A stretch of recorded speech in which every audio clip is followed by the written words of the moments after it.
If you've been listening to our show, we've been cranking out the information to help folks get ready for September. And since we're all bow hunters, we naturally lean hard on the archery skill sets. But what if you're hunting elk in September with a rifle? First of all, man, oh man, what an incredible time and hunt opportunity, because it doesn't happen in many places, and it's such a special time. But how do the strategies change? What are some tips unique to rifle hunters? And are there any possible failure points for rifle hunters to avoid? Well, guys and gals, let's just dive in and talk about that. Those topics, some Elk Bros shout outs, and questions from our awesome Elk Bros mailbox. So my friends, pull up a chair, adjust your volumes just right, and welcome to Blue Collar Elk Hunting. Welcome to Blue Collar Elk Hunting, brought to you by elkbros.com, with your host Gilbert Ornelas and elk hunting coach Joe Gilliam. You want to hunt elk? They live to hunt elk. Their goal is to share with you what they have learned grinding it out for over 35 seasons, doing what they love. So come on into camp and set a spell. Welcome to Blue Collar Elk Hunters.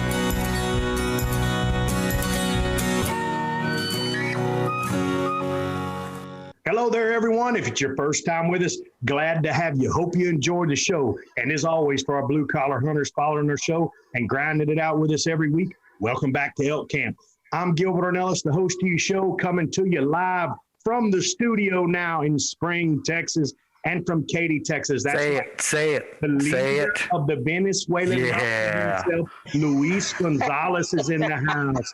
And from the Dallas-Fort Worth area, we're wishing Manano a very lot of prayers. He's got some sick animal at the house, so he can't join us tonight. But from Cuesta, New Mexico, that's right, we got the living legend cowboy himself, R.C. Knox, is in the house. And from Cimarron, New Mexico, that's right, the Elk Ninja, Leroy Chavez and WWJGD. What would Joe Gilliam do is in the house. What's up, fellas? Hey. What's up, brothers? Hey, good to see everybody. Oh, you just gotta. There we go. Got it. Hey, We're bringing some guests in. the heck? Hello. Eddie here. Whoa. We got a bunch of intruders here. What's going on, Joe? Guys, we got the channel hacked? we have What's this? joining us for a few minutes tonight. Guys, meet Dustin Fry and like I said, I can't believe I'm seeing the face. It's been a long time coming. This is Cassidy Reel, Team 307 from the upcoming season of Hunt Wars. Yeah. Whoa, welcome, guys. Way cool. Short straw. Oh, my gosh. That is so awesome. Cassidy and Dustin, welcome to the show, fellas. Yeah. Thank you. Thank you for having us. Definitely a pleasure being here, man. Yeah, man, that's cool, Joe, because I know I was telling Joe, it's like, man, Joe, it would be nice to see if we could at least one of these days just kind of chime into your coaching sessions with the Hunt Wars guys and look, I mean, I figured Joe's always thinking ahead, man. He already had something like this planned, I'm sure. So Guys, let me ask you a question. How did it when you found out, man? Were y'all stoked or what? Oh yeah, crazy. I think Dusty was more stoked. I didn't know if it was true or not. Are you guys partners? A team? Yeah. Who's the shooter? Who's the caller, man? I'm the shooter. Cassidy's the caller. You're a lot better shot than Cassidy, or what? Yeah, No. I don't know. We're pretty even. He's just a better caller than I am, so he gets stuck on the short end. Spoken like a true gentleman, man. Well, that's Yes, important. sir. Yeah. That makes a big So difference. what part of Wyoming are you guys from? yeah, I'm sorry, I can't say the same thing about Manano being a better caller. Cody, Wyoming. Cody, Wyoming. Cody, Wyoming. Yeah, that's beautiful. Wyoming. Oh, Cody. man. Yeah, right in the Bighorn Basin, east entrance to Yellowstone. Wow. Cool. Yeah, Been there, love it. God's land, man. millions of acres of beautiful mountains, man. Wow. And Lots of elk. absolutely. Yes. Yep. Lots of them. You know, Luis, Yeah. Luis worked for an oil field company or an oil operator, Marathon Oil, who celebrated over 100 years in the Bighorn Basin operating there. Yep. Yeah, I worked for Marathon. Yeah. Yeah, Cassie actually worked for him for a long time. Yeah. Oh, wow. Wow, for cool. about 10 years. Really? Did you know Will Tank and all the guys that worked up there in the Bighorn Basin? Oh yeah. Oh, man. Awesome, brother. So which one of you guys were the one that applied and got selected? Dustin. I did. Huh? Yeah. Did Put they in call 2 you on the phone, or applications, they just emailed you? goofing around, man. Really? And we got skunked. We party tag every year. This will be our 5th year hunting together. And we party tag all the time together. We got skunked this year, and then come to find out we got drawn for the show. So Wow. it's a blessing in Bro. disguise. Brought in the Gila, cuz. I'm like, We, wow. Yeah, we but got they're not- interviewed on my 34th birthday, and we just celebrated Cassie's 31st birthday Friday. Oh, So wow. Yep. Oh, yeah, That's cool. yeah, youngster. So these boys aren't hunting in the Gila; they're in another area of New Mexico. All right. So I don't know that has come out. They know what area it is, but I don't know that it's come out to anybody else. So I'm not saying yet, and until I know that. But this is Team 307. We have another group from Wyoming. We have a team from Idaho, and we have a team from Arizona. And Wow. these guys are already getting to know each other and kind of starting to feel everything out. And it's kind of cool because we talk about the competition, right? And when I have these guys together, you have no idea that they're in a competition, man. It's just like a bunch of hunters that are going to be in camp together, and I keep trying to stir the juices up just a little bit. Nobody went for that one you gave us last week on who was the most. Joe poked the bear, buddy. Let me tell you. He goes, rank the teams from most, or like your who you think's the best out of who you think's the least. Nobody bid on that one. So Crickets, man. It was like crickets. You mean Cassie would say, we're kicking everybody's ass. that's what I was gonna say. I mean, there's only one team in the place, and we got 307 in here. So there you go. Yeah. Well, I tell you, brothers, we're gonna wish y'all the best of luck. Be praying for all of you for sure, man. Because Thank you.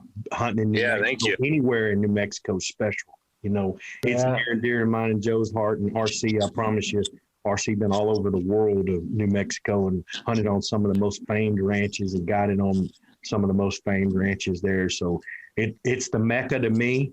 I've hunted in a couple other states, but for me, man, New Mexico is the Mecca for sure. Yeah. We look forward to the challenge. We've never been to New Mexico, so it'll be a fun experience. And you say whether it's northern or southern New Mexico? Well, it's about central New Mexico, and cool. and the interesting is this hunt unit. I've compared this hunt unit to one of the units that we have hunted in that had a very high success rate.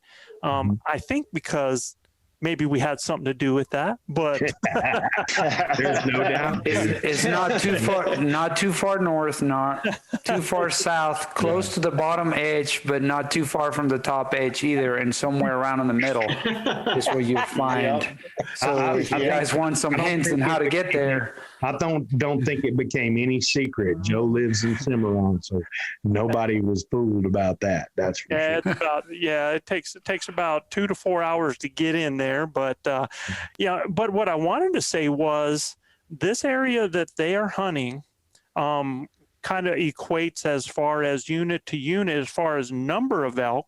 But the unit that they're in actually has a higher bull to cow ratio. Oh, So. man. Yeah, it's I think That was Slaves and Dragons. That's good because the tag is only for a bull elk, correct? correct. Oh no, it's either sex. It's New Mexico. It's either sex, but Yeah. I know that No, these- but I mean for the name of the competition. game is for the bull. Yeah. yeah. Oh, it's for either sex, right? The tag is. Yeah. I think all New Mexico archery tags are either sex, but I'm not sure as far as what these guys are wanting to do there, you know. And so Cassidy, I haven't heard you call at all, man. I haven't seen a recording of you call. Are you dodging me, bro? No, I've been busy. Maybe I am. Maybe I am dodging. You should be, Cassidy. Don't fall into that game.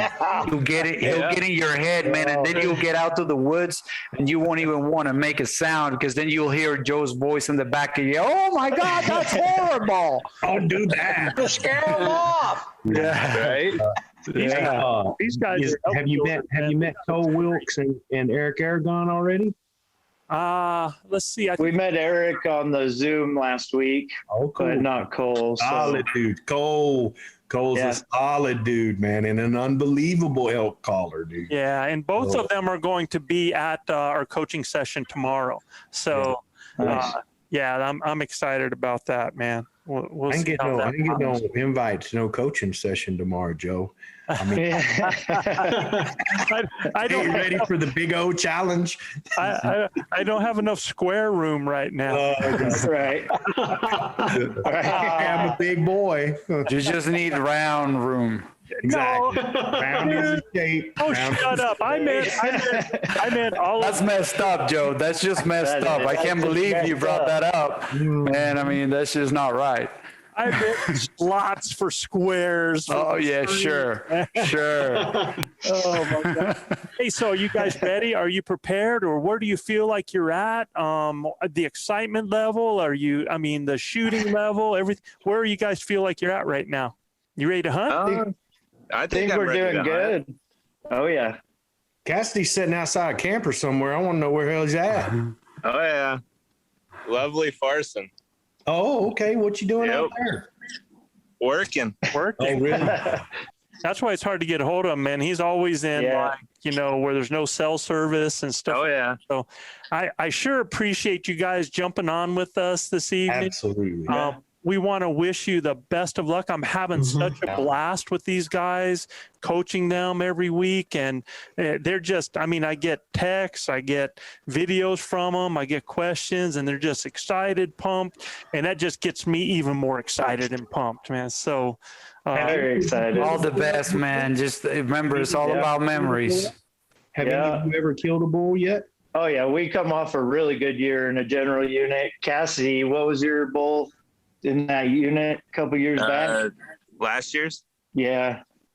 Last year's was 340 something. Oh, Wow. Oh, that's nice. He had a Nice. I had a for 331.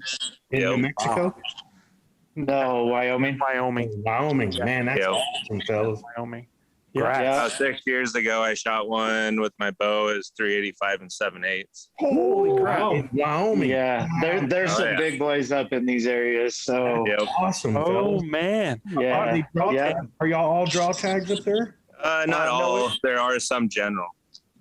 Cool. Yep. So I'm we don't have the other guys here right now, and I know they don't listen to or watch the podcast. So who do you think is the stiffest competition? Yeah, they don't watch the podcast. I'm straight up right now picking Dustin and Cassidy, dude. So they got the first lick. So I'm riding with you boys tomorrow. That's what I'm saying. First to be on the podcast, first to shoot. So. Yep. Go. 100. Joe had Number y'all one first, all the so he way. thinks y'all are the best. Oh yeah, always. I guarantee us what. Oh, boys, we're hoping to see you again. Maybe we can get all you guys on the podcast, and we definitely got to do something after the show, and maybe a little bit before you guys hit the woods, man. So, peace from the Bros crew, and I'll be seeing you guys tomorrow. All the best, guys. See you later. Yeah, Best of luck. Great to meet you. All right, Congrats. Pleasure to meet you guys. Y'all have a great evening. Great Dude, news, huh? That was awesome, Joe. Thanks That's for having awesome. on with us. Yeah, that was cool. They are just, I mean, all these guys, man, it's so cool to get a chance to, and like I told them, they're all our athletes. They're all our team. Our goal is to get some elk hitting the ground, get these guys to be successful and have some stories and some things to tell and have some interaction that the viewers are going to learn a lot from. And if we do that, it is just a huge win-win. And, you know, Hunt Wars is so cool just because of the rules, dude, that they have. I mean, it's awesome that, you know, sure, they're going to go off gross score, but they're going off of, you get double whatever the age is. So, you know, you get more points for maturity. And then if you shoot over 40 yards for each bit you shoot over, that's a penalty, man. So the goal is to make that close, clean, accurate kill, man. So, hey, Joe, so for the selection process, is the draw for the interviews random? Yes, absolutely. Yeah. So everybody puts in their $100 and it basically becomes, okay, we're going to start pulling 4 names out for the elk hunt. Boom, boom, boom. It's the lottery for that. And then they go to the deer hunts and then they go to the antelope hunts. And I don't know if it's in that order, but that's how they do it. They just pull them out. And I do know that before they announce who wins it, they actually do that doesn't work, but they actually do a interview thing to make sure that, you know, that the principles of the competition are what the contestants value, or that they're going to be okay with it. Because if they're not, like, they don't have any drinking in camp, you know, they talk about what they do ethically, you know, what type of shots they're looking for. So, you know, they want to make sure everybody's on the same base. And if they are, then everything goes through like that. Man, I want to apply. Yeah, and we were exempt, bro. So. I think we're exempt. What do you mean? Yeah. The hell? Because we're the coaches, we're exempt. Maybe exempt for elk, but not something else. Well, so I wanted to talk to you about the whitetail deal. They had that open, but man, if I did that, my son would disown me, man. You know, and again, like I said, I'm going to be shedding some of this stuff that I got going on, and we're going to have a little more time to do things like that. So, there we go. Like bro. It. Yeah. Amen. Let's rock. Man, look, I think the concept is so cool, and I'm really jealous of these guys that are being able to do it. Because I'm telling you, man, I'm going to tell you straight up how this got all situated. I text Joe, and I said, "Hey, man, what do you think about me and you teaming up and going on this deal?" Right? And then it's serious business. That's how it got started. Yep. And then Joe just took the ball and ran with it, dude. And then all of a sudden, here we are. We're going to be the coaches on Hunt Wars. It started out me texting Joe, "Hey, Joe, man, I'm serious. Check this out. What do you think about this? Me and you, let's go elk hunting. Let's kill this thing. Go win the championship, right?" And Joe was like, "Dude, let me check this out." He was coming back from a trip or something like that. And then before I know it, he's going, "Oh, bro, you know, we're not only going to be a part of it, we're going to coach it." I'm like, "What, Joe?" Oh, my gosh. So, yeah, it was unbelievably cool. I'm very jealous that these guys get to do this, because it is going to be, I say jealous. I'm in there's and in a positive way. Yeah. Absolutely. No malice behind it. I'm going to be in these guys' corners. You know, Dustin and his partner, dude, that's going to be, Cassidy. It's going to be sweet. These boys, I can tell they're elk hunters, man. No doubt. They done put some bulls down, and them boys better be quaking in their boots on them other teams, because these cats are strong, brother. Well, you notice that Cassidy's last name is Real. And that's why he's calling, man. He just like, just reeling them in. That's what they call your partner sits behind you in a F-16. You're real, brother. Oh, that's awesome, dude. Sure. Right on, man. All right, let's get moving. Sounds good, Joe. Well, guys, y'all know what time it is. It's time for shout out time. These are just shout out to a few cities with the most listeners topping our charts this week, Joe. And we're going to have a special shout out, man, because this happened yesterday. I had a good friend of Chav's and mine gives me a call yesterday to tell me that he's you ought to see our buddy Ed Chick is his name, and Ed is built like a Mack truck, man. He's always in the gym working out and stuff. And he gives me a call and he says he's working out at the gym there in Pueblo, Colorado. And, he has a guy working out over there, and they start having a conversation. And I don't know how it got to it, but somehow he started talking about Chav's journey that he's been on in the last year.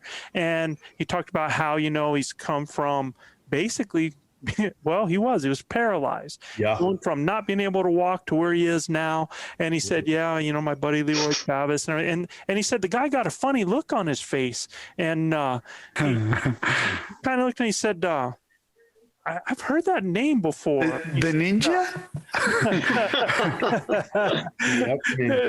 And he's like, does he have a buddy, Joe Giglia? He says, yeah, there you go. That's him. Yeah, that's him. Are these the guys from Elk Bros? And Ed goes, yeah, they're from Elk Bros. He's like, what? He goes, I listen to them all the time. I do not miss an episode. That's awesome. He said he just started going off, and Ed was like, he was so excited and everything for the guy. And he's like, well, yeah. And then Ed went, oh yeah, they're friends of mine, Because he said, Ed called me and he says, Joe, man, he said, could you please give a big Elk Bros shout out to a fan that never misses your show, man? So here is a huge thanks and shout out to grinder Rafael Gonzalez from Pueblo, Colorado, man. We appreciate it. Very cool. Peace, Rafael. Thanks so much, man, for listening to our show and running into Mr. Ed Chick. And no doubt, buddy, you got the Elk Ninja sitting right here, and Joe Giglia, Mr. Giggles himself. Yeah. He's right here, bro. So, he was just getting Joe on the front end because he butchered his name too. Rafael Gonzalez. Rafael. Terrible. There you go. He called me Giglia, so Rufiao Gonzalez. Joe, it brings me back to when we first started the podcast and everything. And we're on the mountain and sitting there, and these guys walk in on us after we get done calling and everything, and walk in on us, and they're like, man, I can hear them talking to Joe, and they one of them's talking to Joe, and the other guy kind of splits off, and he comes walking over there to where we were. Were you with me, Luis, when the guy walked in? Or was it? No, but I remember the story. Yeah, I remember. I was there. Chad was with me, and the guy up, and the guy goes, hello, so-and-so, and he goes, and I start talking, and he goes, hey, man, I know you. What are you talking about? He goes, you're the Elk Bro, brother. He said, you're big O. He said, you're Gilbert. I said, yeah, that's me, dude. I said, that's Chav right there. I said, that's Chav. He goes, oh my God, we're in the woods with the Elk Bros. He goes, man, you really wear those? He goes, you really wear those boots you were talking about, man. He goes, Amadeo Soto. And he stuck his head down. And where was the guy from, Joe? From Springer? Springer. I can't wait till Amadeo hears that accent. You gave him no, bro.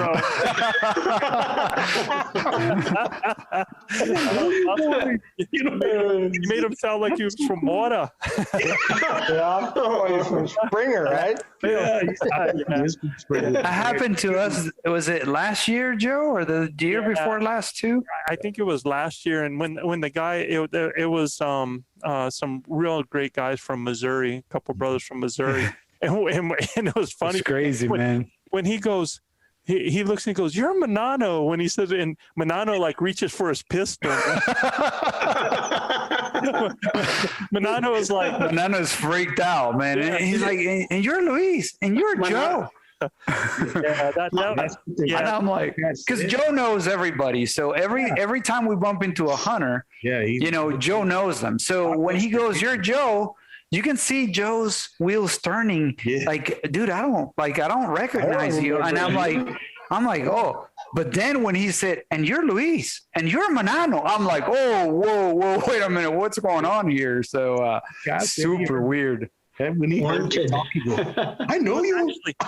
It was actually the year before last because they gave us that maple syrup that they made, and I gave all you guys that syrup from there last year. So I don't know. I never got any syrup. It was good, Joe. Thank you so much. I think Manano got it all. Yeah. He got mine. It. I don't know what he's talking about. Yeah.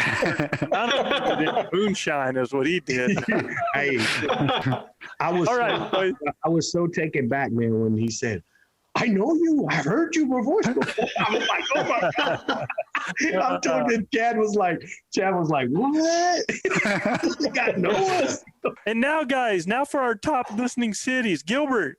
Check this out, guys. If the Elk Bros can make it here, we can make it anywhere.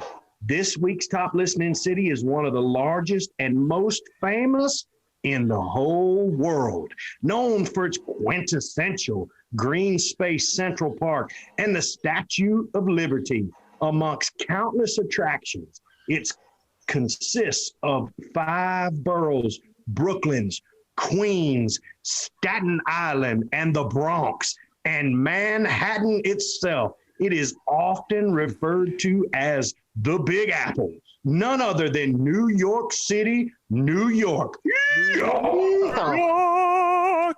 Oh, man. I'm telling you what. I would have been thrown out on a loop when I read quintessential, man. I don't even know how to pronounce it. That's Chow, man. That's Chow. Spell one of them big words, Luis. Don't ask me to spell that. Oh, man. Yes.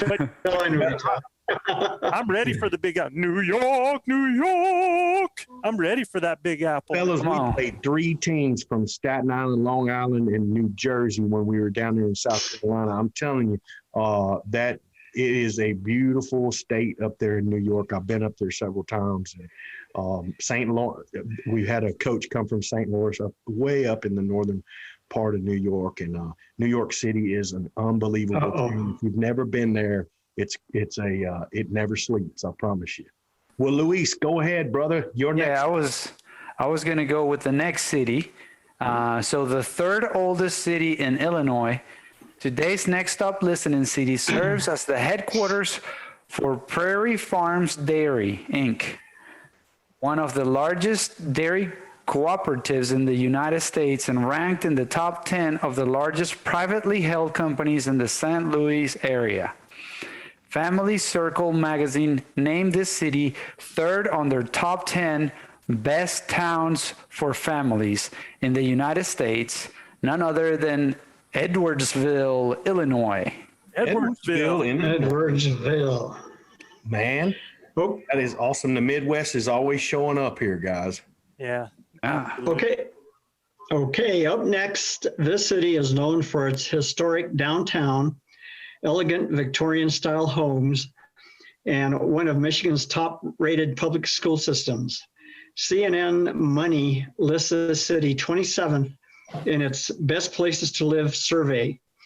Founded by Quakers and first named Quakertown, the town is situated at the intersection of 3 Native American trails: the Orchard Trail, the Grand River Trail, and the Shiawassee Trail.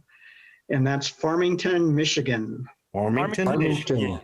Okay, Gilbert, what part of the hand is that in, man? So it's right in there. Oh, man, right in the middle, huh? Central. Mm-hmm. Oh, all right. Farmington. Okay. Hey, Luis, you're gonna have to turn your mic on, dude, because your partner in crime isn't here to do the next city, so you're gonna have to take it over. You're responsible for him, man. He doesn't deserve my backup.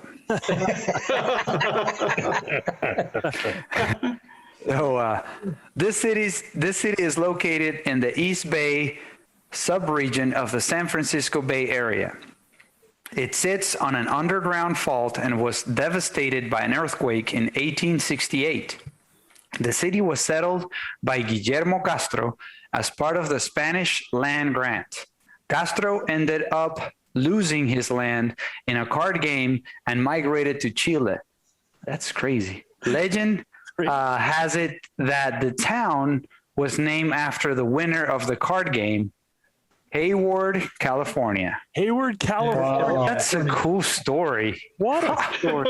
So my question is, I mean, how does how does Hayward call Castro? I mean, the guy's like, okay, I'm going to put up a whole town.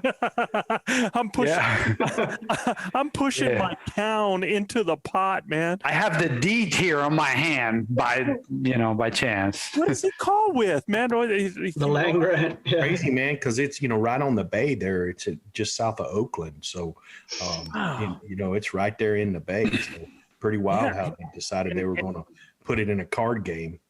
Yeah, well, heck yeah. And I mean, you lose. I guess you got to leave to go someplace, man, if you lose like that. Oh, my God. They did. What's that? They did name a neighboring town, Castro Valley. So his name's still in that area. Oh, so they had sympathy name there, huh? Today's last top listening city is the capital of the United States. Do you guys hear this? Wow. Yeah, this is top listening city of the Elk Groves is the capital of the United States. In addition to being the center of the United States government, it is known for its incredible history. The city limits include many historic national monuments and famous museums like the Washington Monument, the Lincoln Memorial, the National Mall, the United States Capitol, and the Smithsonian Institute, among many, many others. And let me guess, this is Houston. Right. Cimarron, New Mexico. No. Yeah, there you go. Washington, D.C., man, in the house. It's like. Thank you, Washington. When I got to send those to Chav, I was like, really? New York City, Washington, D.C., in our top listening group. I was like, that is just so doggone cool, man. Now, Edwardsville and Farmington, Hayward, I'm not saying y'all's peanuts now. Don't send me no letter.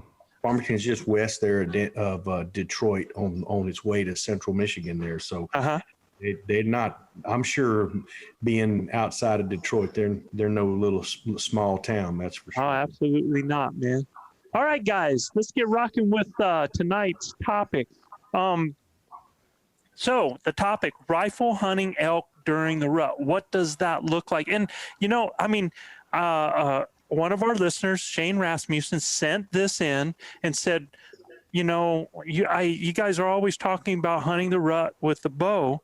Yeah. And we got other groups that hunt the rut with, we have muzzle loaders that hunt, we have rifle hunters. So I think a lot of the stuff that we're going to talk about now with the rifle and, all of that applies, archery applies to the hunting with the rifle. The rifle applies to hunting with the muzzle loader. The archery applies to hunting with the muzzle loader. So you take from these things the things that are going to work for your area and the skill set that you got. So, first thoughts on hunting the rut with a rifle, guys, is let's talk about how is it different or how is it the same as hunting with archery equipment? Well, I mean, as far as how is it different or the same with hunting with a bow, Joe? Yeah. Well, I mean, as a bow hunter, you want to get them within that magical 40 yards, right? I think everybody with a rifle, 200 yards is your magical 40 yards. You know what I mean? Right.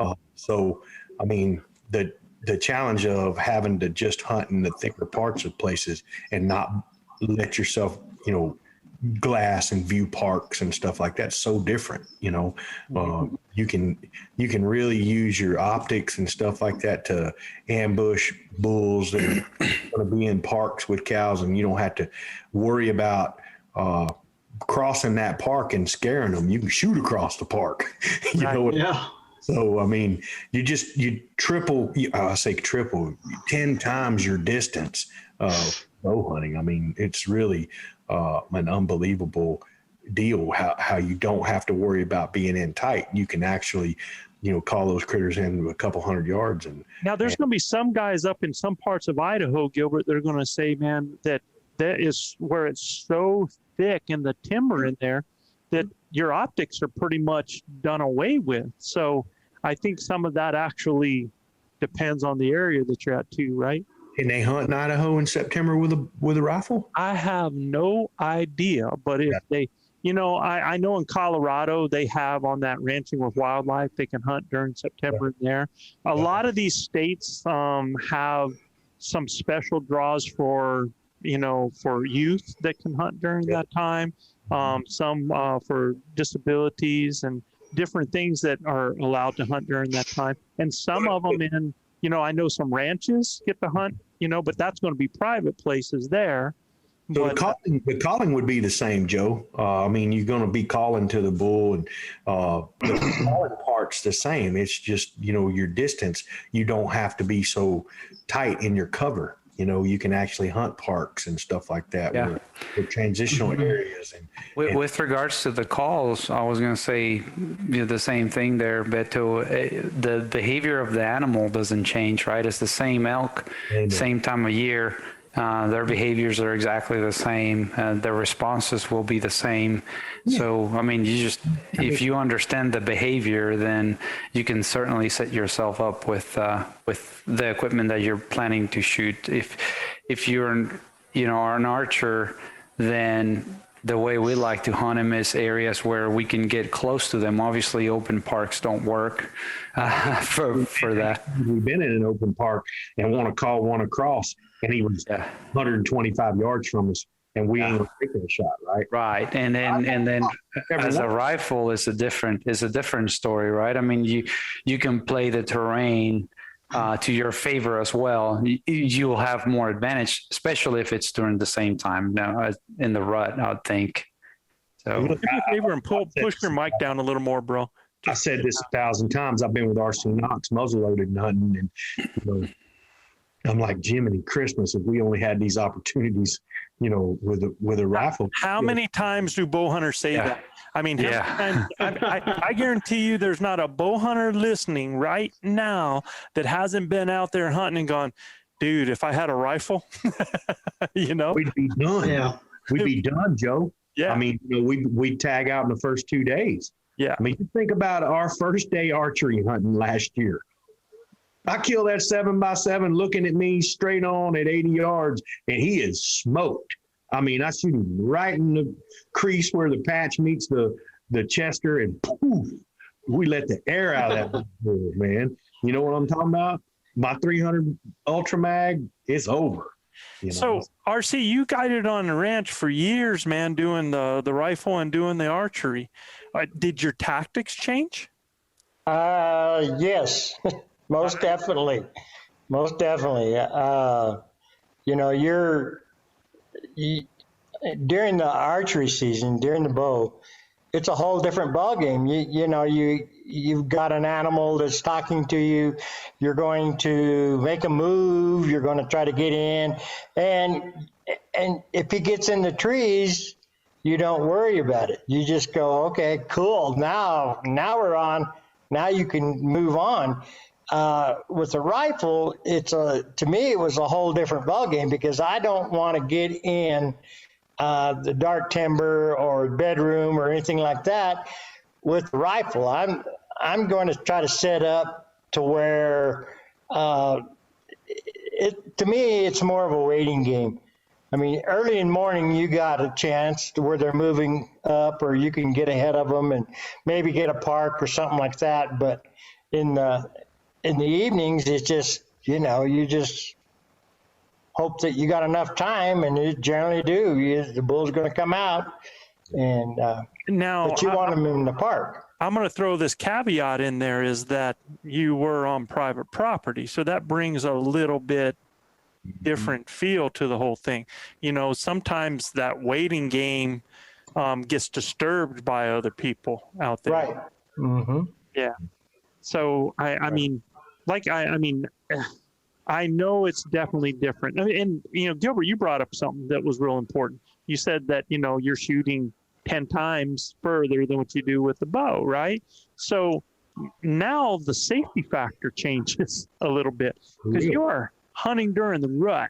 And if you are calling and you have a rifle and you're sounding like an animal, there's some things that you had better be sure of if you're out there calling during the rut. Number one, I definitely would be, and I'm sure every state, you know, if you're hunting with a rifle, you got to have a certain percentage of orange on you, right? And I do not think I would be hunting in a tan jacket at all.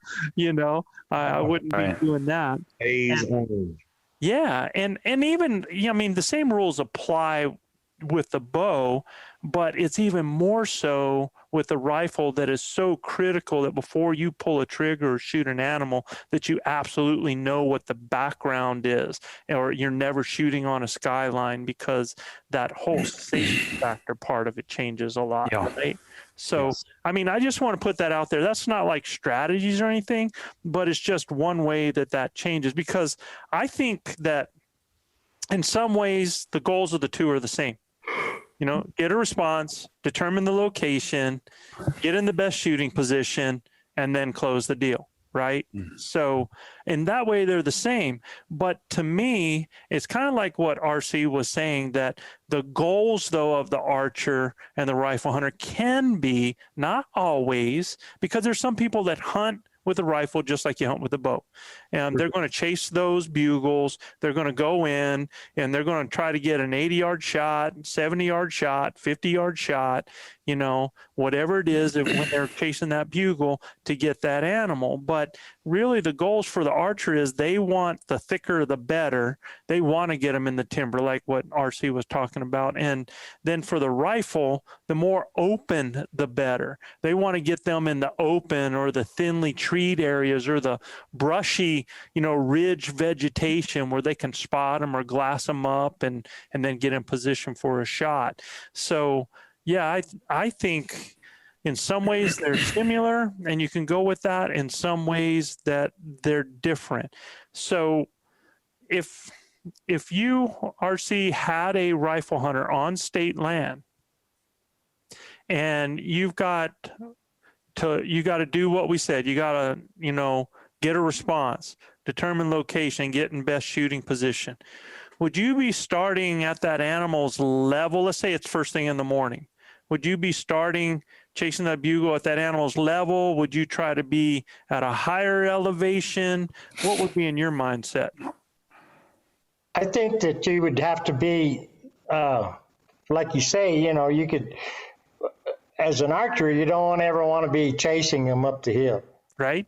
But with a rifle, there's a possibility that you might get an open shot or something like that. But I'm still going to go with the plan that, you know, if I can get you within 100 yards or 80 yards, I know that you're going to do a good job. So I'm going to go in, you know, and try to create that. So I'm saying that, you know, if you got to get ahead of them or if you got to get on the side of them or whatever to be able to get that one open shot. That's the difference between that and a bow. A bow, you got to be, you know, 40 yards. And with a rifle, there's a lot of times you guys know that when you're walking alongside of them or trying to get, you know, parallel with them, you've got that 100-yard shot. Yep, absolutely. Absolutely. Okay, so let me ask you guys this. You're hunting in September with a rifle. You got critters that are bugling. Do you call or don't call? With the rifle, you said? Yes, sir. I mean, if they're bugling and you're with the rifle, I mean, if you can close the gap without having to make a sound, you know, you take that opportunity to see if you can get a visual at a distance enough to take the shot without having to call. So why are you carrying a grunt tube and a diaphragm with you then? During the rifle, I mean, during a September hunt with the rifle, is they're quiet. Yeah, a lot of times in the early part of the rut, Joe, they don't they won't answer, right? Mm-hmm. So I mean, if you just get one location, yeah, just the location or whatever, and you know where his location is, you're gonna slip in there on him, and a lot of times you won't ever have to make a sound with the rifle. If you get within 200 yards of him and you put eyes on him, he's a dead bull. You know, you don't have to call to him. You know, you use your wind and use the terrain, get yourself in position. He's normally going to either be in a bachelor group of other bulls or he's going to have a few cows with him and stuff like that. And, you know, if he's sounding off all the time, well, you know, he's got cows with him, right? So then you might want to, if you can't get to where you can see him, the wind won't let you or whatever, then you might want to see if you can call his cows to you, get him to show himself. Same thing with us, you know, when we're bow hunting, you know. But I've said this 1,000 times. If I can put eyes on a bull and I got the wind in my favor, I don't even have to say a word. I'm killing him. Right. Yeah. I mean, I'm going to slip in there, put the Mohican sneaking on him. And I've done it several times, you know, got within 12 feet of them, you know. I mean, serious business, son. I mean, get right in their kitchen. So it can be done. You got to use your woodsmanship and be slow about your movements. And time of day makes a lot of difference. And wear the Velcro camouflage. Your I think that I use it mostly to stop the bull. I mean, you know, they're generally moving or something like that, and you want to make sure you don't have any cows around him, and he moves out and he's moving really fast or something, and you can throw a scream at him and he's going to stop. Right and there. Turn broadside. Broadside, yeah. Like, give it to me, fella. Yeah. So I've had guys and I've got a real good friend that says, you know, hunt smart, not hard. And, you know, he says that the best thing to do is to get a high point, get your optics out and find them boogers, you know, and then move in on them. But, you know, I think depends on the type of the time of the year. Absolutely. I agree with you, man, because most of those guys that are hunting in the rut with a rifle are going to be later in that hot part of the rut, Joe. That first part, last week of September, first part of October. October, yep. Yeah, and dude, it is like on fire. You know, I've been privy to me and RC been together on some of the most epic freaking muzzleloader hunts that other people could hunt with a rifle, but we couldn't. And I'm telling you straight up, dude, it is bonkers. Does it change muzzleloader to rifle? I mean, I mentioned that before. Does it change? Do you feel like there's a difference in tactics? I like to hunt with a muzzleloader because it's just like when I hunt with a muzzleloader, I'm thinking that we're bow hunting. Yeah. Yeah. And I want that 50-yard shot. But can't you think the same way with a rifle? You can hunt that way, Joe, but you don't have to because you got distance to be your friend. You got the long range. Yeah, and you can hunt parks where you know, like RC said, you can hunt parks where you know they're going to chase the cows down to and mill around and eat in the evenings and early in the mornings. That's where they're going to be. I mean, first bull I ever called in and killed with a muzzleloader was in a big, huge park full of elk early in the morning in a 50-mile-an-hour gale wind. Right. And we stalked within like 130 yards of that sucker and knocked him down 5 times. I mean, it was crazy, man. But seriously, there was 30 bulls down there with the whole rest of them. And we didn't kill the biggest one. We killed the oldest and nastiest looking one. My friend, Jeremy Christopherson, he loved that bull, you know. And we were snuck in there on him, Joe. You know, and you bring up another point. I mean, you guys were right on them at daylight. So locating them in the dark like we do with the archery. Yeah. Yeah. Well, so no, we didn't because the wind was so bad. We just kept easing forward 40 yards at a time. And I would scream a location bugle and a cow call. Okay. And I mean, it was crazy because we just keep easing forward about 40 yards, making sure the wind is, you know, it was gassing so hard. I don't think it really mattered, but we were right into the wind. And we kept easing up through the dark timber part on the side of a ridge, not down in the middle of it, up on the side of it. So we're really when we follow Joe, he gasses pretty bad too.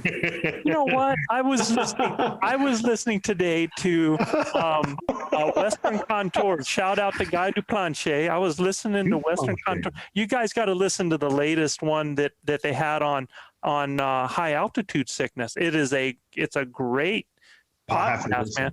Yeah, you know, Guy knocks it out of the park with his guest there. But his guest he specializes in high altitude sickness, has studied it, been in the Himalayas, done all this.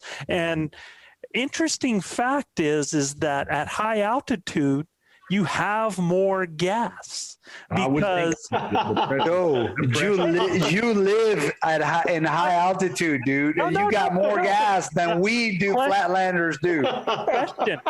Have you ever bought a bag of potato chips at 6,000 feet and gone up to 8,000? What happens to that bag of potato chips? almost all our bags burst. The moment you open it, it's all back to normal. You for some reason keep on giving it for 10 days. Hey, Well, we'll just take a knife and punch him. Exactly. Release some of that, like a bloated cow, you know. And it might be a hazard. rib, and you punch it right there. Yeah. We might have to call a team of hazmat if that happens, man. but to all our listeners, if you have not, I'm telling you, if any of you are going from low altitude to high altitude, go listen to Western Contours. It just came out this morning, and so today is the 4th of August. It was either today or yesterday that it came out, and on altitude sickness, it is great information to help you so that you don't have to go through that when you get on there. Okay, so Getting back to what I was telling you, Joe, is we would move forward every 40 yards, right, and call, and I let out a bugle, and when I let out a bugle, it sounded like a bull was fixing to run me over, right? And I'm like, being with it windy like that, you know they were close, because I mean, wow! I'm like, I looked at Jeremy, he looked at me, and he's like, "What do we do now?" You know, I'm serious. We're like, "What do we do now?" I'm like, "Dude, it's got to be right there." So we just eased into some of the jack pines and easing around. And man, as soon as we popped out, and they were in this little pocket, so the wind was breaking it. And there was probably, 75 head of elk in there with about 25 bulls. I mean, unbelievable. And I'm like, dude, which one do we pick? You know, he's like, I'm going to pick the closest, biggest one. And this bull was all black and muddy, and he'd been fighting like crazy with all the other ones. He come roaring up in there at about 134 yards, and I ranged him. And dude, he put the slam on him with that 50 cal muzzle loader. And he got up, Joe. I've never seen a bull do this. He shot that bull 5 times, and R.C. Knox can attest to it. He hit him every time in the pocket. I'm talking like in the bull room, and that bull got up. 5 times that bull got up. You know how hard it is to load a muzzle loader 5 times? Especially after Jeremy on the ramrod trying to get that thing loaded again. Oh, my God. I mean, it was crazy. After the 3rd one, it's like, forget it. I have a question. When you guys cleaned that bull, just for my own sake of wrapping my head around this, you know, I know all those bullets were in the pocket on that one side. Were they pass-throughs? A couple were pass-throughs, but most of them did not. Most of them weren't. No. Yeah. Most of them were. They were buried in the skin on the backside. Yeah, that's He interesting. got, 4 of them, I think, back and got Right. past. How far was the shot? 134 yards on the first one. Yeah, and look, we used 3 big pellets. I mean, look, when he hit him the first time, I'm telling you, man, bull did a backflip. Like we were high-fiving and dog-piling, and the bull got up, son. I mean, when he shot him the first time, down goes Frazier, and Frazier got up.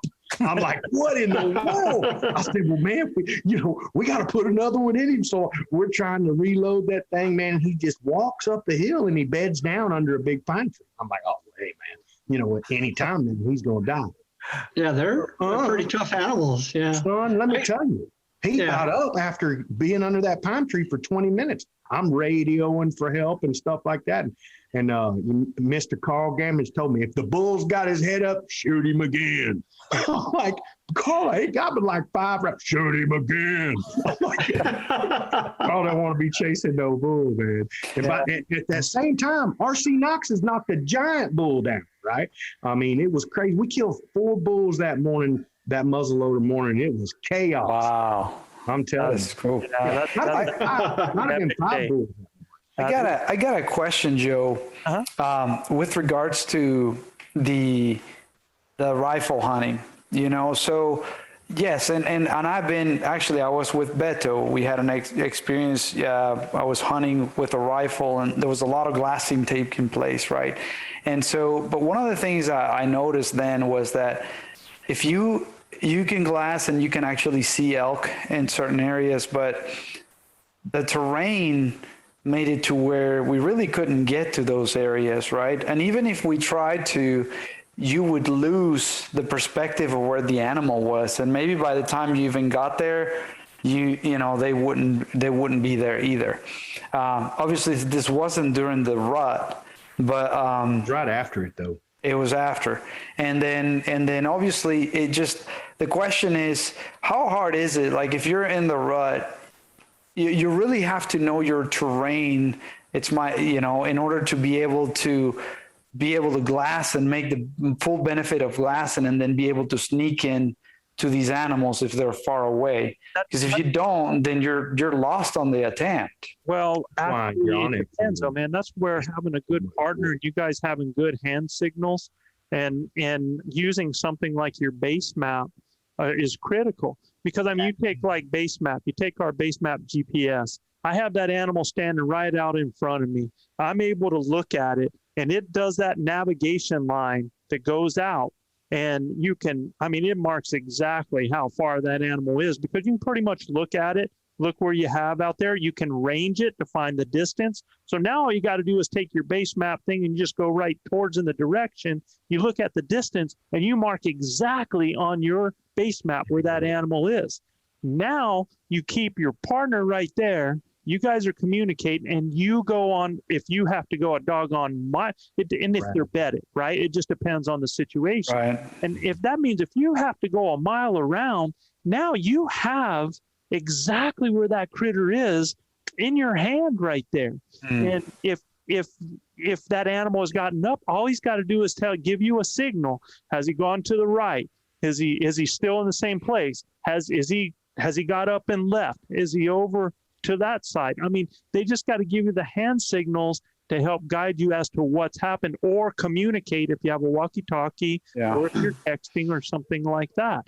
I mean, with the tools that we have today, and you're able to spot it, and you have a rangefinder, dude, and with base map, there is no reason you should ever lose that animal, okay, at all. And I know what you're talking about, because especially through binos, you can look at something through binos, and that ground between you and that animal changes completely. Yeah. It changes completely.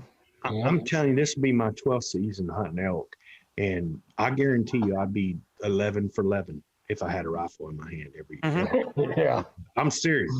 I'll be 11 for 11, beyond a shadow of a doubt. Oh, yeah. So that's why I was going to say, though, Gilbert, to me, I think if anybody that had a rifle in their hand hunted like a bow hunter, they're going to kill an elk. Absolutely. For they me, can hunt during the rut, Joe. Yeah, I mean, if you're just going to go to a high point, and it depends on the terrain. You get out there in areas of Arizona, you get in some of the sage flats, and you get into some of these rolling places in the prairies and stuff I think that's like also in Wyoming out there. I've even seen it in the Dakotas, and even here in New Mexico, where you can get at a high point and you can just glass until you find that critter where he's bedded. But that's usually the later hunt again.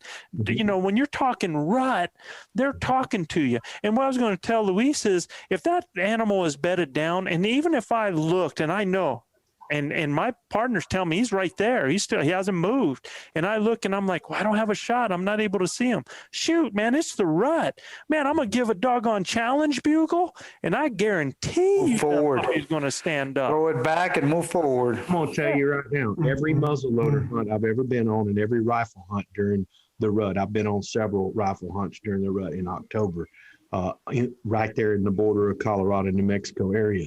Everyone, 100%, and every one of the shots were within 125 yards. Yeah, or less. I mean, I called a bull in for Randy Thomas, and Randy shot that bull at 77 yards, and probably could have shot him at 40 if we'd just let him keep walking. Yeah, I mean, at the end of the day, like I said, if you hunt that way with a rifle, you're going to be very, very successful, man. Because you don't have to get him into 40 yards. If he's within 80 yards and you can see that much of the kill zone. He's bugling, man. Exactly. He's telling you where he's at. Exactly. Yeah. Like I said, I would be 100% 11 for 11. Big old bulls, man. Straight up big ones. Ain't no midgets, all big ones. Grinders tuning in, thank you for listening to the Blue Collar Elk Hunting Podcast.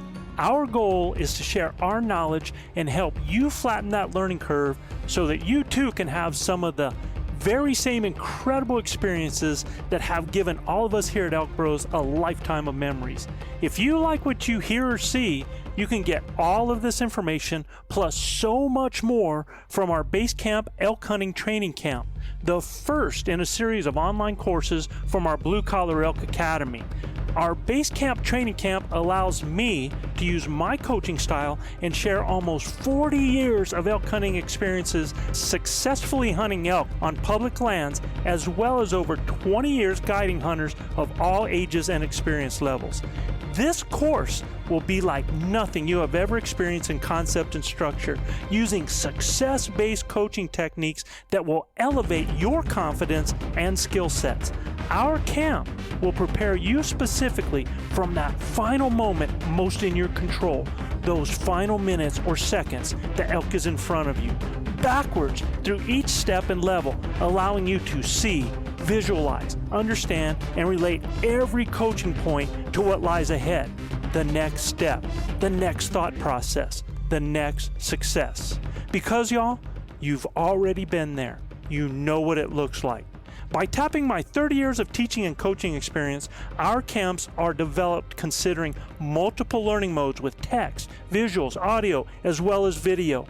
And Base Camp will benefit those new to elk hunting all the way to the 10 to 15 year vet. So if you are looking for that one thing to help you fill that tag this year, invest in the most important piece of equipment there is, you and your elk hunting knowledge. You can find the Blue Collar Elk Hunting Academy and the Base Camp Training Camp at elkbros.com. That's ELKBROS.com. Keep dreaming of the screaming, believing in achieving, and most of all, keep grinding. Yeah, last year, Brendan we'd have been shot out the first day. I called that bull back in 7 times. But 7 times I called that bull back in. I think there's a huge problem when people put a firearm in their hand. And I have seen it in myself, in that sometimes you hunt differently. You hunt with this attitude of, well, I can reach out and touch them from 400 yards. And you almost act like that. And instead of being stealthy, or instead of cutting the distance and getting in on an animal, it's like, you just a little different. Look, Shane Rasmussen, if you want to know what it looks like out there when you're hunting with that rifle, besides the fact that you've got to be extra safe, man, you've got to make sure that, if you're going to call, that you've got that orange, you're not going to put yourself in a bad position, and you've got to know where that gun is shooting at all times. But basically, bud, I am hunting a ton like I've got a bow in my hand. And in doing that, now I'm going to have shots that, dude, that I can make. And, in fact, I think some people, the problem is when they hunt like that is sometimes their shots are too close, they're too close. Sure. Hey, Joe, talking about that, we want to make sure when we're in tight, when we're 40 yards and in, or let's say 60 yards and in, we dial that variable scope back on around 4. Look, let's talk about possible failure tips, man. And I tell you what, I have my guys, when they're hunting with me, you're on 4X until we need to dial in, because there has been a crap load of elk over the, I don't know how much in the last century that have been killed with a 4X scope. Oh, more people taken with a 4-power scope than anybody. Seriously, that's what they used to snipe with back in the day. Offhand. Power Weaver. Yeah, for sure. Again, the failure point with that is when you got it dialed up on 6 or 10, you can't find the animal. You got his hair black. You got his hair. You got it, and you're like, you called him in. He's broadside, and you're like, I'm like, shoot them. I can't see him. I'm like, what do you mean? He's standing in front of you. Throw the gun at him. I had a bull for a hunter. I had a bull with a friend of mine at 100 yards, standing broadside for over 3 minutes before we had to give up because he couldn't find him in his scope. And he was just so shook up. You know, he was all shook up and nervous. Come to find out, he had his scope dialed all the way up, man. And 14 or 24 or whatever it is. Find the critter. So, you know, it was just, and he was so shook up in his head. And then when he couldn't find it, he got more shook up that, it was just one of those things. So that's one of the biggest failure points, man, is not being able to find that bull in your scope. That's a big one. What's some other failure points that when we're rifle hunting? I'll tell you, practicing. I was going to say practicing from different positions and using different props to lay the rifle on. You bet. I have people that come out all the time that are shooting off shooting sticks for the first time. Never shot up. I mean, they literally open up the package. Yeah. And take the shooting sticks, and they've never shot off them before. Now, not only is that weird for them to get to do, but the process of getting into your shot position takes a long time because they haven't worked at getting into their shot position, right? Or they haven't shot off a tree, like, or prone on a pack, or sitting on their knees, or, you know, I mean, I have friends of mine that they look at some people and they're like, he's 100 yards, pull up and pop me. Yeah, just shoot him, man. You know, I mean, if you can't hit a pie plate at 100 yards offhand, you probably need to keep practicing. Which pin? Yeah, which pin? All of them. But practice that. I mean, if you're a rifle hunter, I would doggone practice shooting something offhand at 100 yards, at 80 yards. I would absolutely be doing that, man. And I mean, if a bow hunter can shoot a target with an arrow at 100 yards, I guarantee you that you should be able to squeeze off one and put that bull down like right now. Okay, but RC, can you think of something else, brother?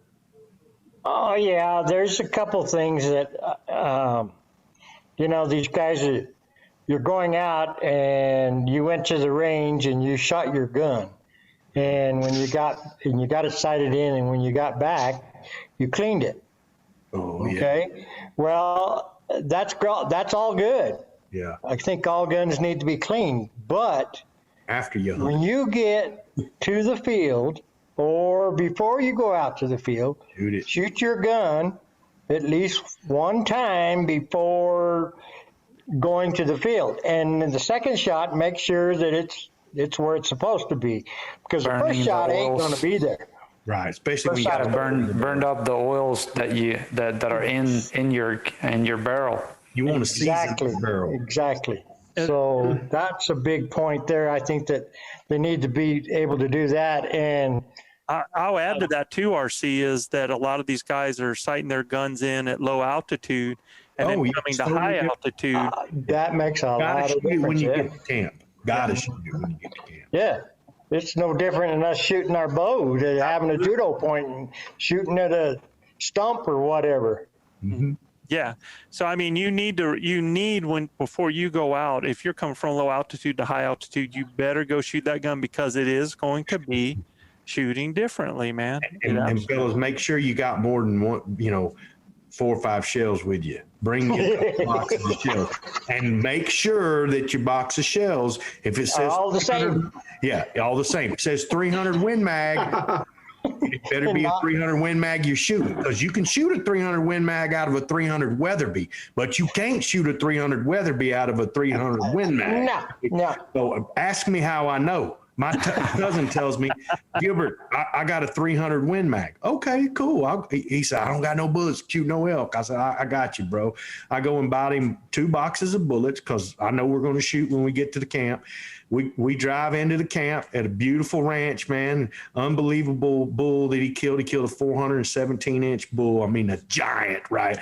So anyway, he gets there and he shoots like 4 bullets, and I mean stacks them, right? But man, it just don't sound right. And I'm like, what in the world is going on?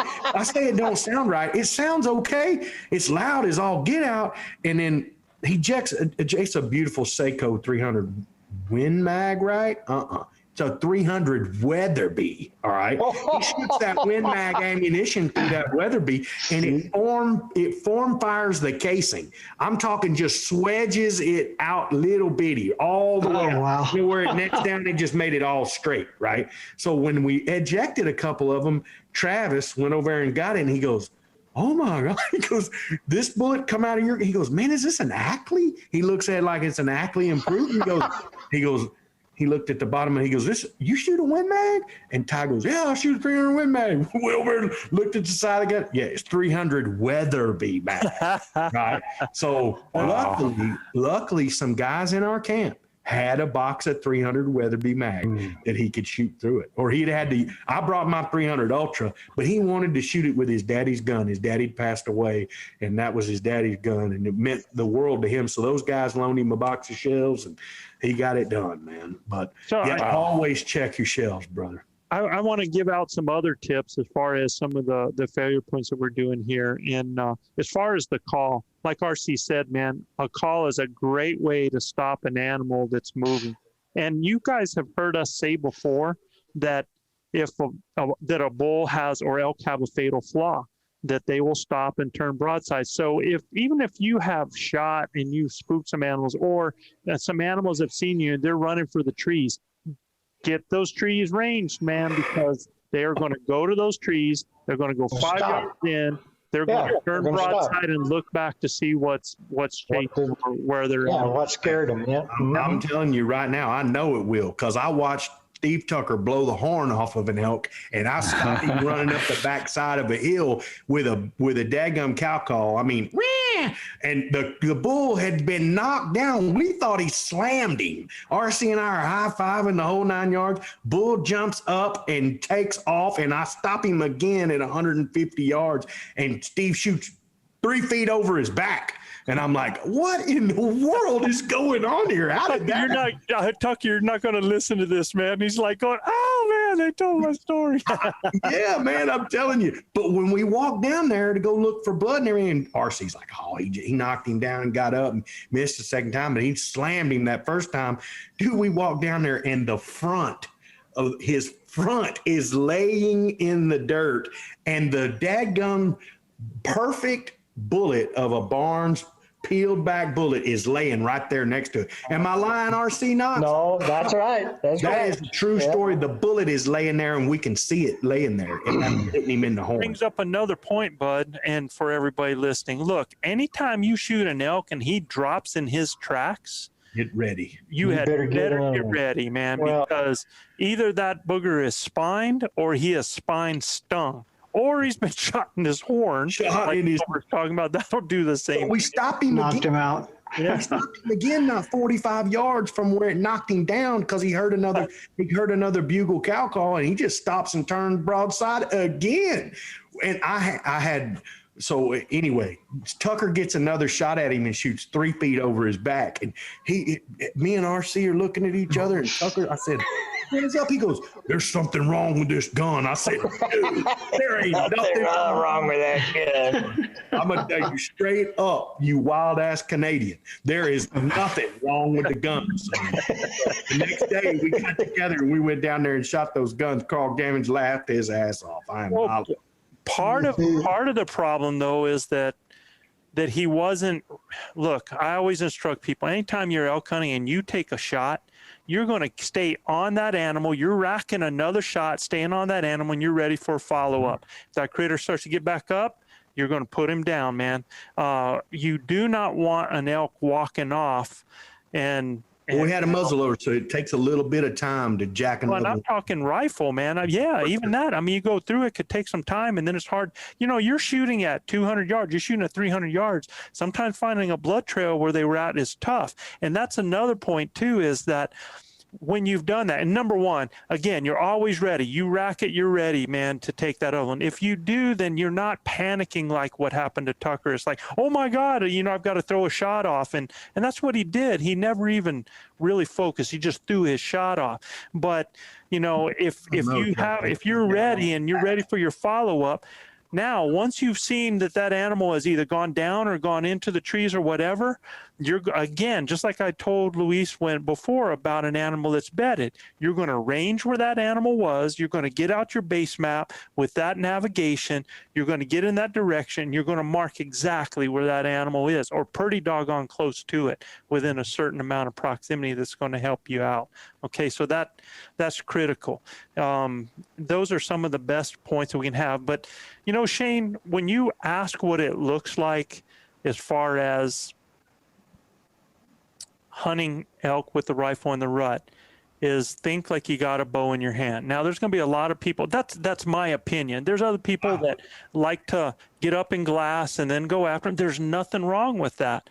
And if you are in a situation where that works and you have found an area that's a little honey hole that you don't have to worry about being disturbed, or, but I'm talking about the rut time of year. It's different later on because they're not talking and people have to glass them up. But during the rut, these critters are talking. So you get a chance to hear those bugles. You get a chance to chase those bugles. You get a chance to do some calling and locate. And it's just an exciting time, man. There is nothing like, and with a rifle in your hands, man, it's if there are critters in the area, man, I mean, it should be something that is a lot of fun and be celebrating and doing the happy dance, man. I'm telling you.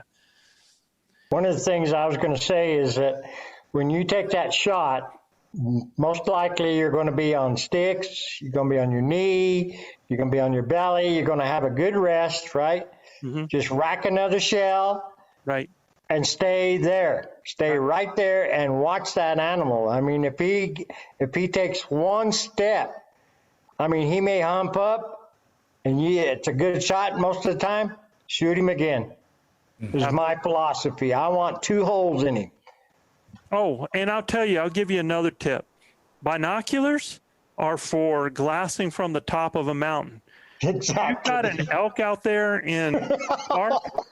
That's not a time to use your binos. You use your scope. You use your scope to look at that animal, so that if you end up in a shooting situation, you're not putting your binos down and then having to try to find the animal in the scope. So binos for glassing up high, scope for looking at animals that are anywhere within shooting range. Okay.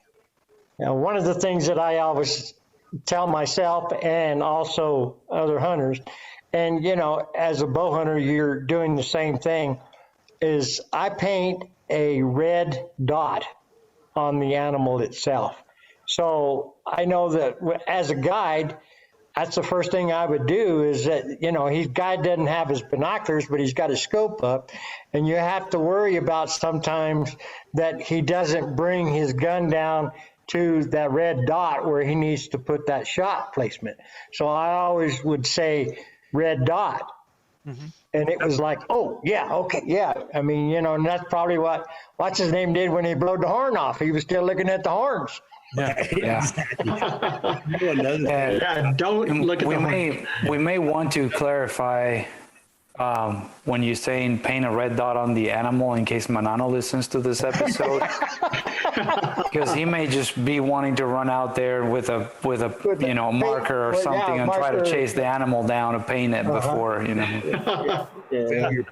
Tucker kind of laid that off on it too. Is he's never shot with gloves on. Okay, and when he shoved his glove in that trigger guard, that glove's a lot fatter, right? So the gun went off probably before he decided he wanted to really start squeezing when he shoved his finger in there. Guys, if you hunt with gloves, thick gloves on, same thing when you're hunting with an archery release. You want to make sure you practice. If you're hunting with gloves on, you better make sure you're practicing with gloves on, because it is going to be different pressure that'll make that trigger go off with your rifle and your bow. Yeah, absolutely. All right, man, let's go to the Elk Bros mailbox. That's good, Joe. All right, so we got Mark from Cleburne. Is that how you would pronounce that, Beto?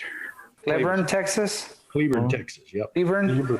Cleburne, Texas. Mr. Mark says, I've listened to all your podcasts and have base camp. Y'all do a great job.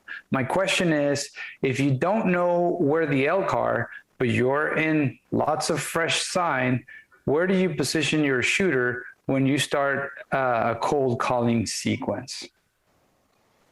I think, did you want to throw something out there, Luis? Yeah, well, I mean, you know, again, this is my stab at it, but I'll try to answer what I think, and then I'll let you guys correct me. There's two things I see to this question. Well, first of all, if I'm seeing sign and I'm not hearing them, first I'm going to try to, I don't want to set up yet until I try to get a response, you know, because I would want to understand where they're at first and then understand the wind in order to set up my shooter and then be the caller behind the shooter based on where the elk are. So that would be the first thing. Now, if you are certain that the elk are there, you're certain you can smell them, they're close, and you feel pretty confident that you know which direction the elk are in and you know you're close and you don't want to risk it, then I would just make sure that if you know where they're at and you understand the wind, you obviously are going to position that shooter between you, the caller, and the elk, you know, and that's the way I would tackle that situation. Using the wind, knowing that those animals are how they're going to use the wind. I mean, there's only so many directions that you can have that shooter to be able to fan out, because if the elk's in another area coming in, they're going to smell you. So the wind dictates where you're going to have your shooter. And the other thing that kind of dictates it, and Luis, I loved how you answered that, because you know, you did a really good job, man. And in that, you know, and I understand what he's saying is sometimes that, you know, and you went a step further, Luis, is that sometimes you're seeing fresh sign, you're smelling the elk in the wind like that, so you know that you got to set up, or you're just seeing steaming droppings, you're seeing fresh track, and you think those animals are where they can hear you, and so you're going to do and work a long scenario in order to bring those elk to you. So, but again, it's still the same principle. The wind dictates, because if I'm going, there's no way I can put my shooter in a direction where the wind's going towards the elk. It's not going to matter that direction. So our only chance is putting my shooter up there where I have wind to a crosswind up there to be able to cover an area. And I'm going to want, depending on how open or how thick it is. Remember, the thicker that the vegetation is, the closer you want to be to your shooter as a caller, okay? Because you're going to pull them in, and it's going to be tight. It's going to be close, man. When they get that shot, trying to get into those shooting lanes, the more open it is, the more back you can be away from your shooter, so that you can still see them, but you can pull an animal by them without hanging up. But Luis gave you the exact answer, man. The wind dictates that, you know, absolutely. So. No, very well done, Guy. Thank you, brother. Yeah, and for me, Joe, I like the two-shooter approach. If you got two guys, man, set them out on each side. Fan out, yes. Yeah, you got the inverted V, the flying V that we use, and man, I'm telling you, it is deadly. I used to think one-on-one's a great deal, but I really feel like two-on-one's even better. You know, and then like us, Joe, or whoever else is with us, we're all hunting. So, I mean, you got three guys in the set that's got an arrow and a bow with them. Man, something's going to die. And what he's talking about, if you're not able to envision that, guys, is we're in a V basically. So with the caller, you know, being the bottom of the V and having those having the shooters out, and a lot of times our caller is a hunter as well that has a bow with them, just in case something happens where an animal does slip by one of these guys. We've had it happen. I mean, I had it happen with me and Chav. And so, but when you have that, and the other thing is you could actually do the L, where you have, somebody straight ahead in the wind, right in front of you, and then somebody more on the downwind side. So in case that bull tries to circle around, it's just whatever you're going to try during that particular one there. So Chav, let's go to the next one. Okay, we have Adam Visser from Calgary, Canada. You talk about glunking at a herd bull when the cows are between you and the herd bull. Wouldn't that bring the cows over to you first? If it did bring the cows over, wouldn't you possibly get busted by a cow and have the herd run off, thus starting to chase all over again? Well, and then go ahead. Yeah, so what I want to tell, first of all, is a glunk is not a call that cows respond to. A glunk is a tending sound by a bull that is just, he's basically popping the top of his mouth as he's trying to get scent, and as he's kind of herding and letting those cows know where he is. It's a tending sound. So it's not something that's going to bring cows. Cows, unless that bull starts hooking them or doing something like that, they just know that he's present, and they can hear him working as he's going around and know where he's at. So, but when you do that glunk with that bull on the other side and those cows, that bull hears it, and he hears a bull tending his cows. Yeah, he's coming, buddy. Yeah. You're an intruder. That's like flipping him the middle finger. You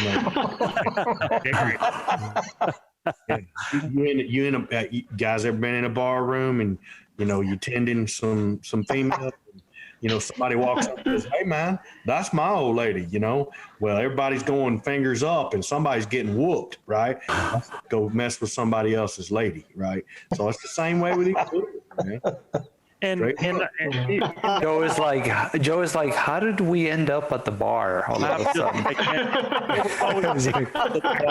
can go straight redneck here. He spent too much time back in South Carolina in my hometown.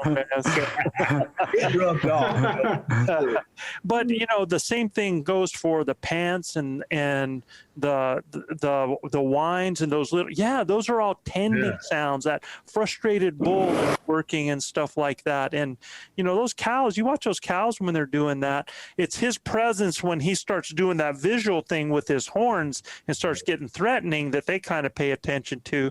Otherwise they can just hear him out there doing that tending and that frustration, and they'll just keep doing their thing. And to add something to that, Adam, the one that you got to look out for is the lead cow. I mean, she's the one who's handling where their position is, right?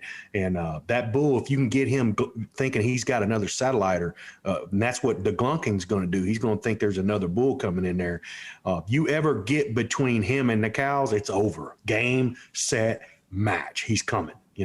So I mean, that's your whole idea, is try to get between him and the cows. And I mean, you got the right idea, but don't worry about them cows when you're using that glunk. It's going to be the bull that comes to you, not the cow. He has another question too. Yeah. Okay, the second part of Adam's question is, I hunt in the prairies of Calgary, Alberta. It can be hard hunting because there isn't a lot of coverage. Are there any ideas on how I can get closer to the elk in the open? And I would say that if he scouted the area pretty good, he should look for low-lying funnels or, natural funnels or low-lying areas and use that to his advantage. I remember when Joe was turkey hunting this year. He was basically an open field, but it had a ditch running along a side of it, and Joe kind of zipped across the ditch and got close enough to get a shot at a turkey. I would assume that even the prairie isn't extremely flat. You can look across and it would look flat to you, even with binoculars, but the reality is it's not going to be all that flat. Yeah, you have to use the terrain. The ultimate predator decoy. You think he could try and? Absolutely. That's a good possibility. Yeah. Yeah, you can use a decoy, and I'll give you another one. If there's cattle in the area, Yes, cow decoy works perfect. Yeah, you use that cow silhouette. I don't know how many legs you got, Pilgrim. Yeah. So I mean, the only other thing you can do is just wait till they get into the trees if there are any trees. But it almost sounds like it's just a big open area where he's at there. So your only choice there is you got to use terrain. You got to use that low lion. Maybe you put on one of those. What are those ghillie suits and start crawling across there and get on them. The one advantage of the open areas like that is the visibility and being able to locate them from further away. Yep. And they're going somewhere. They're going to have a destination. They're not going to stay out in the wide open the whole time. Find out. Joe, didn't you kill an antelope laying on the fence? Yes. Joe? Yes, he was laying on the fence, just flat on his back, and the antelope came by and he set up and shot him. Yeah, we've had we've shot antelope a lot of ways that people. I've shot an antelope out of a tree stand, the only tree in the doggone prairie. Yeah. Well, the thing about it is, what I would suggest to him is, you generally got a few days to hunt. And the first day would be to study the animals and watch them. I mean, elk are pretty much they'll follow their same pattern 90% of the time. So, if you see them go a certain way into the trees or off of the prairie, now you know where you need to be if you can get the wind right. But that's what I would do. And you could set up on some water too, Joe, depending on how much water they got or no water that they got. They could set up, a blind or something like that and hunt a water source as well, especially in the evenings when they come into water. I know Joe don't want to hear about no blind, but at the end of the day. RC, you talk about our antelope hunts that me and Chav used to do back in the day. We saw and did some of the craziest things, man. Yeah. One day I'll have to share my story how I was flagging. No, please don't. We don't want to know. You probably heard it. We don't want to know. Oh, yeah. Yeah, it's not real. No, he was showing his gas producing factory around. Don't let him have any. Don't hear anything, man. All right, next person, man. Gilbert, you got Bill Steiger. Old Mr. Bill Steiger out of Oregon. Man, Bill, we appreciate you sending in your question. If the woods are quiet, do you call? I have heard when calling to match the environment. If the woods are quiet, calling is quiet and not excited. If the woods are alive with noise, you can be more vocal. Any thoughts? I'm getting ready to jump in, man. Yeah, go ahead and take this one, because look, that whole thing about matching the environment depends a lot on proximity, or if you're in animals or anything like that.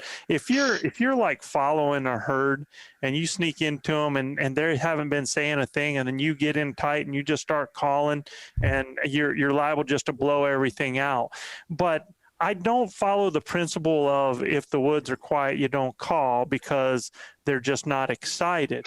I believe in creating that excitement because, the reason elk get excited is because they hear other elk getting excited, and that gets them going a little bit. So we'll do things like I have a scenario where I'm going to be the bull. I'm going to be an advertising bull. Like in that, if I'm hunting, I will be going through a transition from a feed through a transition up a ridge, and I'm screaming those bugles as I'm going. I'm putting out a few cow calls here and there, and I'll do it all the way. And I have had bulls that have zeroed in on my route and that I'm going and end up coming in and cutting me off before I get to a certain point up there. I mean, you got to really be sharp, because a lot of those guys come in silent, and then when you do that, sometimes they start popping off, because especially if you start putting on a show, man, if you start putting on a show, where you sound like multiple bulls that are going off, whenever you hear multiple bulls screaming, that means there's a hot cow. And there's certain sounds that a bull makes that he only makes when he has a hot cow. So when you're doing that, those sounds are what get other bulls. It's just like, if you're walking down the street and you hear somebody go, oh, and all that stuff, you know, you're like, what's going on over there? It's the same thing. Yeah. So, you know, yeah, I think you can actually do it. If the woods are alive with noise, man, that's, you know, you can almost do the opposite. Look, if it's quiet, sometimes you can make a bunch of noise to get it going. If it's the woods are alive, a lot of times you ain't got to say nothing. You just start moving in on it until, you know, there's a reason or a season to be able to do something there. So that's my philosophy, Bill. I remember asking you a question several podcasts ago, Joe, where I was almost certain that our presence in the early archery season, calling the first few days where everything was quiet, had an impact on animals starting to respond after that. Because I asked you, I was like, man, I have a feeling that us just walking around the woods and calling and trying to locate is just somehow starting to trigger the animals to start talking, because it's just, you know, yeah, I get it that there's like a moon phase or time of the year or, you know, just all that will just trigger them talking, but it was just too coincidental. And it was always like second or third day when we'll just see, you know, the woods starting to kind of live up, and then just like once one small herd of elk start screaming, then the next, then it's just like a chain effect. You got to remember the rut is, it's a time of year. A rut are elk reacting to a cow in heat. So when those elk hear a rut going on, that starts building up and getting them excited. Yeah, one whiff, and man, here it is. They start popping off like popcorn pops. I mean, I'm seriously. If you listen to our podcast last week, you know, Mr. Bill, if you listen to our podcast last week, I talked about a time when RC Knox and I were up in the chute, and it was absolutely dead quiet, and we couldn't get nothing talking. And RC just went off like a wild man, bugling and going crazy. And all of a sudden, sound like a herd of buffalo coming off the mountain. All these elk, man. I mean, they just stormed us right on top of us, and nobody had made a sound the whole day. I mean, we couldn't. There was no talking going on, nothing. But as soon as RC started his party, I mean, the woods erupted with elk. You know, we started. They heard the party, and here they came. Right. We merged and converged at the top of the mountain once, to hunting separately. We could hear you guys bugling. You guys heard us. You guys got closer. We put on a party together, and they came over that day. You know, so and then all the woods started to light up with like elk bugling. It was incredible. The morning Joe killed his bull with the ultimate predator decoy, where he had never shot through the thing before. That morning we had been calling, had a big scenario set up, and we actually called in your buddy and his son, and they moved on. But after that we didn't sit there and talk maybe 5 to 7 minutes, and they moved on. It wasn't another 125 yards, and here come these bulls roaring up on us. And it was because of the set that we'd already been in for them coming looking, you know, what's going on. And nobody's made a sound, but because we had that, you know, the wherewithal working into the wind the whole time, and we set up a really cool scenario. Joe's bugling, I'm insistent cow calling. I mean, we had a really cool thing going on. It sounded so cool, like Rocky Mountain Elk Foundation calling kind of going on right there. And man, you know, we just basically we call in those hunters, and we high five and little man and stuff like that. Got to meet all those cool people, and then, I mean, not 7-8 minutes later, we peel off from them, and here 200 yards further. Yeah, here come dadgum Dumb and Dumber, you know, with them all for the party. You know, seriously, they were looking. They were not dumbing around. They were looking for the party. And when they see those decoy out, it's like, whoa! Now we found the party. Here we've done all of this calling and put on a scenario, put the show on, with nothing that reacts. We take time to have a conversation, We walk further 200 yards, get on top of a ridge, give a little cow call, and all of a sudden things start bugling because the whole time they had heard the show and they were moving in that direction. They were getting worked up. Now they hear a cow and they know, wow, I've heard that. And man, it just lit up just like that. So there are times I truly believe you can get it rocking yourself, man. Absolutely, Bill. Be bold, brother. Blow some things up, create some opportunities, man, and have some, above all else, Bill, have some fun. Yeah. Have some fun, brother. You know, don't worry about the mule going blind, as my grandpa would say, load the wagon, son. You know? All right, Gilbert, close us out, man. Fellas, like we say all the time here, you know, at Elk Bros, if you like what we're doing, please subscribe, rate, and review. You got to go to Apple Podcast or iTunes, review us, and you can check out more elk hunting content at elkbros.com. And just a reminder, if any of our listeners want their questions answered on our show, just send your question to info@elkbros.com. That's info@elkbros.com. And like we say down here in Texas, husbands kiss your wives, wives kiss your husbands, hug your babies, keep your broadhead sharp and your powder dry. And we'll see you next week right here on Blue Collar Elk Hunting. Absolutely. You know what's coming, right? Music from? Absolutely. Music from Tony Wintrip. Tony Wintrip. Tony. Good night, everybody. Peace. Thank you, everybody. So, I make my living working east of town, late nights in the summer till the sun goes down. I can't stop thinking about how my life's changed, but I'm still the same as I was young.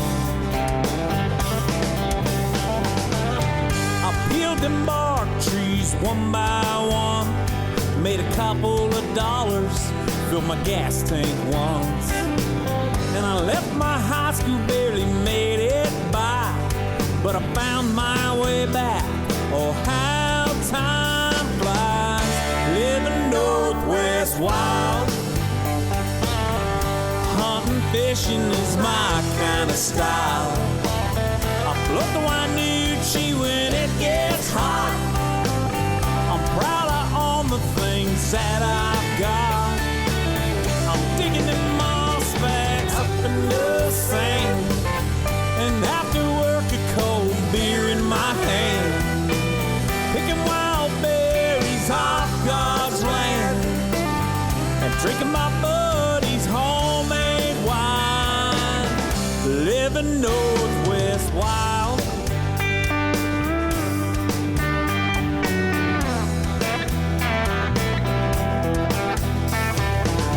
This place has changed and it ain't for the good. There's a bunch of new faces in my old neighborhood, and the logging market goes up and down. There used to be a little export in this booming town. I fill my freezer from the river and the woods, kick it back with my old man. Yeah, my life is good, living Northwest wild. Hunting, fishing is my kind of style. I float the Wainuchi when it gets hot, and I'm proud of all the things that I've got. I'm digging the moss bags up in the sand, and after work a cold beer in my hand, picking wild berries off God's land, and drinking my buddy's homemade wine all the time, living Northwest wild.